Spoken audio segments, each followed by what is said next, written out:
इस टेम्पल की डिजाइन कुछ इस प्रकार है कि इसकी की जो मंदिर की गुम्बद की छाया जमीन पर कभी नहीं पड़ती, लेकिन जैसे ही हम मंदिर के अंदर प्रवेश करते हैं समुद्री लहरों की आवाज बिल्कुल गायब।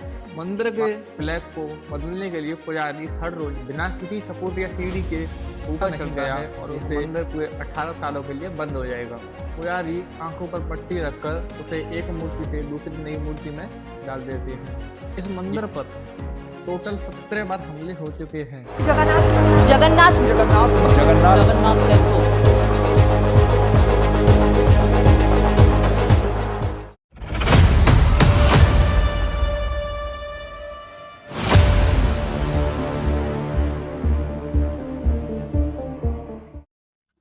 एक ऐसी जगह है जहाँ साइंस नाम का शब्द काम ही नहीं करता।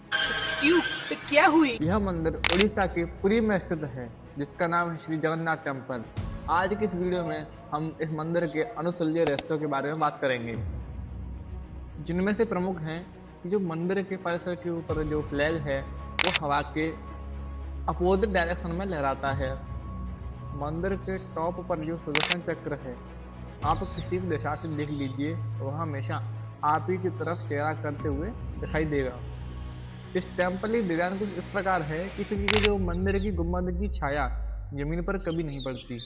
और अगला रहस्य, यदि हम इस मंदिर के सामने खड़े होते हैं तो वहाँ हमें बहुत जोर जोर से समुद्र की लहरों की आवाज़ सुनाई देती है, लेकिन जैसे ही हम मंदिर के अंदर प्रवेश करते हैं समुद्री लहरों की आवाज़ बिल्कुल गायब, मानो कि आसपास कोई समुद्र है ही नहीं।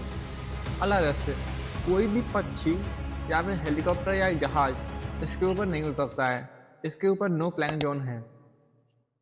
और सबसे बड़ा चमत्कार है मंदिर का महाप्रसाद।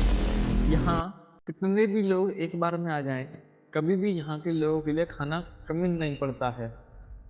मंदिर के फ्लैग को बदलने के लिए पुजारी हर रोज बिना किसी सपोर्ट या सीढ़ी के ऊपर चढ़ता है और उसे प्रतिदिन बदला जाता है। माना जाता है कि जिस दिन यह ध्वज बदला नहीं गया, यह मंदिर पूरे 18 सालों के लिए बंद हो जाएगा। महाप्रसाद को बनाने का तरीका बहुत ही मिस्टीरियस है। यहाँ 7 बर्तन मिट्टी के बर्तन होते हैं, लेकिन चमत्कार ये है कि जो खाना पकता है वो सबसे पहले ऊपर वाले बर्तन में पकता है, तब उसके नीचे वाला। मानी जाए तो आग नीचे वाले में है तो नीचे वाले खाना सबसे पहले पकना चाहिए, लेकिन सबसे पहले टॉप वाले का, फिर उससे नीचे, फिर उससे नीचे, फिर उससे नीचे। इस प्रकार से मंदिर का महाप्रसाद पकाया जाता है। उड़ीसा की इस मंदिर की मूर्तियों को 12 साल बाद बदला जाता है, और जब यह घटना होती है तो उड़ीसा की पूरी शहर की बिजली काट ली जाती है ताकि कोई भी न देख सके, और जो मूर्ति को चेंज करते हैं उनकी आंखों पर पट्टी बांध दी जाती है ताकि वो भी न देख सकें। जब पुजारी चेंज करते हैं तो उसमें उन्हें चेंज करना होता है। मंदिर की जो मूर्ति होती हैं उनके अंदर एक विशेष प्रकार का पदार्थ भरा होता है, विशेष श्री कृष्ण का हृदय मानते हैं। पुजारी आंखों पर पट्टी रखकर उसे एक मूर्ति से दूसरी नई मूर्ति में डाल देते हैं, जिसे ब्रह्म पदार्थ कहा जाता है, श्री कृष्ण के हृदय को। इस मंदिर पर टोटल 17 बार हमले हो चुके हैं, जिनकी लेकिन इतने सारे अटैक के बावजूद भी यह मंदिर की मूर्तियां पुजारी द्वारा बचाई गई। यहाँ की मूर्तियों में 3 मीन हैं, सुभद्रा, वल्लभ और जगन्नाथ। ये तीनों भाई बहन की मूर्तियां हैं। और इस मंदिर पर इतने सारे डिस्ट्रक्शन इसलिए हैं क्योंकि यहाँ 17 बार हमले हो चुके हैं, और यहाँ पर केवल हिंदुओं का ही मंदिर में प्रवेश संभव है। अगर आप हिंदू नहीं तो आपका मंदिर में प्रवेश भी नहीं, चाहे आप भले कोई भी हो, प्रधानमंत्री या राष्ट्रपति क्यों ना हो, आपका प्रवेश नहीं तो नहीं। पुजारियों के अनुसार भारतीय प्रधानमंत्री इंदिरा गांधी पारसी थी, इसलिए उन्हें मंदिर में प्रवेश करने की आज्ञा नहीं दी गई। 2005 में थाईलैंड की रानी को भी नो एंट्री प्रवेश नहीं दिया गया। 2006 में स्विट्जरलैंड के एक नागरिक जिन्होंने कुल 1,78,00,000 का चंदा दिया, फिर भी उनका प्रवेश मंदिर में नहीं कराया गया क्योंकि वो हिंदू नहीं थे। मतलब आप कितने भी बड़े सत्ताधारी हों, अगर आप हिंदू नहीं तो मंदिर में एंट्री भी नहीं। तो वेस्टर्न कल्चर को फॉलो करते करते आज हम इस दौर में आ गए हैं कि भगवान के सोने का सबूत मांगते हैं। मंदिर की मूर्तियाँ लकड़ी की बनी हुई होती हैं। चलिए अब इस मंदिर के थोड़ा से इतिहास के बारे में जानते हैं। 3102 बीसी में जब श्री कृष्ण पर जरा नाम की शिकारी ने रन जानकर अटैक किया उन पर, तो तीर उनके पैर में जा लगा। बाद में जरा ने श्री कृष्ण का अंतिम संस्कार किया, लेकिन एक लोहे जैसी चीज कुछ अभी तक जो श्री कृष्ण की चिता से नहीं जली थी, उसे जरा लेकर मार्केट में चला गया बेचने के लिए, लेकिन वहां भी किसी ने नहीं खरीदा।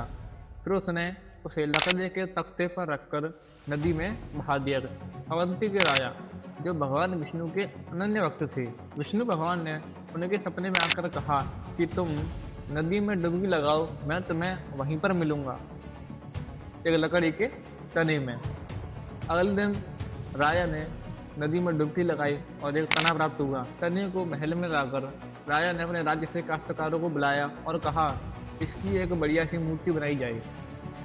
कई काश्तकार आए, लेकिन कोई भी मूर्ति न बना पाया। फिर कई देर बाद जाकर एक काश्तकार सामने आता है और कहता है कि महाराज, मैं आपकी मूर्ति को बना सकता हूँ, लेकिन मेरी एक कंडीशन है कि मुझे मूर्ति बनाने के लिए कुल 21 दिन चाहिए, जिसमें नहीं कोई मुझसे बोले, नहीं कोई बात करे और न ही मुझे मूर्ति बनाते हुए कोई देखे। राजा ने कहा ठीक है। काम स्टार्ट होता है। काम करने की आवाज़ भी रोज आने लगी। एक दिन कुछ हुआ ऐसा कि काश्तकार के काम करने की आवाज़ आना बंद हो गई। तभी राजा की रानी ने सोचा कि कहीं काश्तकार भूख प्यास से व्याकुल होकर मर तो नहीं गया है। रानी की बात राजा को माननी पड़ी और राजा ने जैसे ही दरवाज़ा खोला तो वहाँ पुजारी नहीं, वहाँ उन्हें 3 मूर्तियाँ पाती हैं और जो मेटल की चीज़ थी वो उन्हीं मूर्तियों में रख दी गई, जो कि कुछ और नहीं श्री कृष्ण का हृदय था। और तब से हर 12 साल में एक नियम बनाया गया जिसमें मंदिर में किसी को भी एंट्री नहीं दी जाती और पूरी शहर की लाइट काट दी जाती है और पुजारी के हाथों में ग्लव्स पहना दिए जाते हैं और आंखों पर पट्टी बांध दी जाती है ताकि वह भी ना देख सके। पुजारी से पूछा कि आप जब मूर्ति जन्य करते हैं तो आपको कैसा प्रतीत होता है? तो पुजारी ने कहा कि मेरे हाथों में जब मैंने उस ब्रह्म पदार्थ को लिया तो कुछ खरगोश की भांति खुदक रहा था। अब बात करते हैं 14 अप्रैल 2025, पुरी के इतिहास का नया चैप्टर अब शुरू होता है। मंदिर के पवित्र शिखर से एक विशाल गरुड़ मंदिर की ध्वजा को उड़ाकर कहीं ले गया। शायद यह कोई कोइंसिडेंस होगा या फिर कोई संकेत जिसे हम आज तक न समझ पाए हों। इस मंदिर में इंदिरा गांधी, महात्मा गांधी, रविन्द्रनाथ टैगोर और भीमराव अम्बेडकर जैसे बड़े बड़े नेताओं को भी आने की अनुमति नहीं दी गई। यहाँ तक कि 1508 में गुरु नानक देव भी मंदिर के दर्शन के लिए आए तो उन्हें भी अनुमति नहीं दी गई। लेकिन उस समय वहाँ के राजा के स्वप्न में श्री भगवान विष्णु ने आकर कहा कि एक बार अनुमति दे दी जाए, तो उन्हें बाद में फिर अनुमति दे दी गई। 1934 में महात्मा गांधी को हरिजनों और ईसाइयों के साथ सिंह द्वार पर ही रोक लिया और कहा कि अगर आप दर्शन करना चाहते हैं तो आप जाएं, लेकिन हरिजनों को और ईसाइयों को अनुमति नहीं है। महात्मा गांधी ने कहा अगर मेरे भाइयों को जाने की अनुमति नहीं है तो ऐसे मंदिर में मैं भी दर्शन नहीं करूंगा। 1945 में BR अम्बेडकर को भी मंदिर में जाने का प्रवेश नहीं दिया। उनका मेन कारण था कि वो दलित थे। डॉक्टर भीमराव अम्बेडकर कहते हैं पूरी मंदिर गया था लेकिन मेरी जाति मेरे आड़े आ गई। रविन्द्रनाथ टैगोर को भी मंदिर में जाने का प्रवेश नहीं दिया गया क्योंकि वह मूर्ति पूजा के खिलाफ थे और साथ ही में ब्रह्म समाज से जुड़े हुए थे। इंदिरा गांधी का मेन कारण था कि उनका विवाह फिरोज गांधी से हुआ था और वो पारसी मानी गई। मई 2019 में एक चक्रवात आया जिससे मंदिर के कल्प वृक्ष को थोड़ा बहुत नुकसान हो गया। कल्प वृक्ष एक बहुत ही पवित्र वृक्ष माना जाता है जो कि 500 से अधिक साल पुराना है। यदि इस मंदिर पर कोई पक्षी नहीं उड़ता है और मंदिर के ऊपर नो फ्लाइंग जोन है तो आश्चर्य की बात यह है कि जुलाई 2020 में कई बड़े बड़े बाज और गिद्ध मंदिर के ऊपर उड़ते हुए दिखाई दिए, जो कि इस परंपरा के विरुद्ध था। ऐतिहासिक लेखों के अनुसार इस मंदिर पर थोड़े थोड़े रूप में कई नुकसान हो चुके हैं, जिनकी लिस्ट आपके सामने दी गई है। लेकिन इनमें जो सबसे मेन है, 14 जून 1990 को मंदिर से एक विशाल 7 टन का टुकड़ा गिरकर जमीन पर गिर पड़ा। फिर 1 नवंबर 2011 को मंदिर के पश्चिमी द्वार से 1 टन का टुकड़ा गिर पड़ा, जिससे एक अंधे व्यक्ति को थोड़ी बहुत गंभीर चोट आ गई। इस मंदिर पर अब तक 15-16 बार यह इवेंट हो चुके हैं।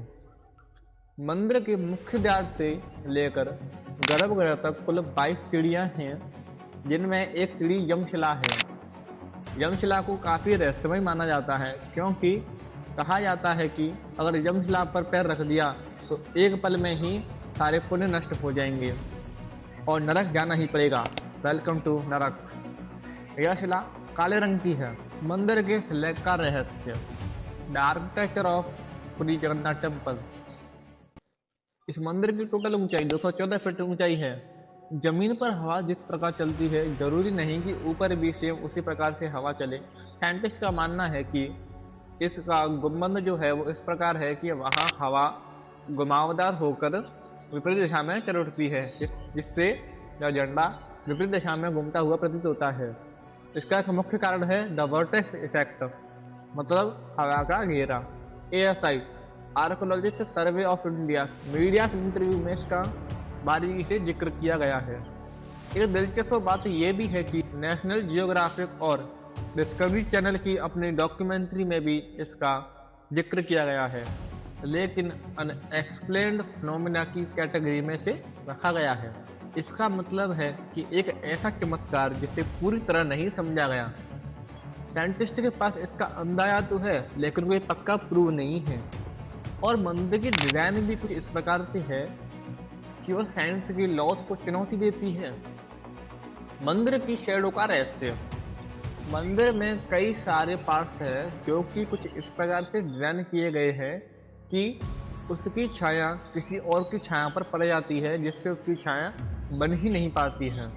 वैसे तो साइंटिस्ट इसे ऑप्टिकल इल्यूजन कहते हैं या फिर इसे एक इंजीनियर मास्टरपीस मानते हैं, लेकिन इतने साल पहले ऐसी टेक्नोलॉजी तो थी नहीं, न ही कोई गणना के लिए कैलकुलेटर या कंप्यूटर। इस मंदिर के रहस्य से साइंटिस्ट भी आज तक परेशान हैं।